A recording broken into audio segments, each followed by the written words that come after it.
Zatim, evo, na sudnjem danu, kada budemo proživljeni, neće se sa mjesta, kada dođe na mahšer, sve jedan od nas neće pomjeriti svoja stopala dok ne dadnemo odgovor na 4 pitanja.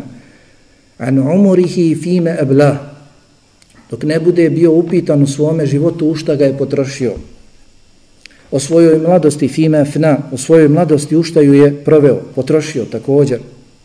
Dok ne bude bio upitan za imetak, kako ga je stekao i u što ga je potrošio. Evo, Islam pridaje važnost imetku. Mnogi kažu samo zuhd i opet ne shvataju zuhd i skromnost ispravno. Kako kažu, Alija radijallahu talan, zuhd je, nije zuhd da ne posjeduješ ništa od imetka, već je zuhd da ništa tebe od imetka ne posjeduje. To je.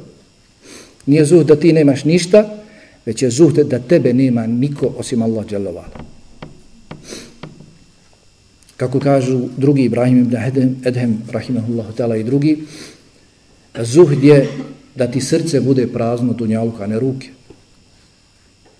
Ashabi su umirali, iza njih je ostajalo mnogo imetka. Abdurrahman ibn Auf, koji je imao ogromnu i porodicu i ostavio porodici, i opet iza njega zlato se komadalo sjekirama. Dolazi Ebu Bekr radijallahu ta'ala i donosi cijeli svoj imetak. Omer radijallahu ta'ala donosi pola imetka.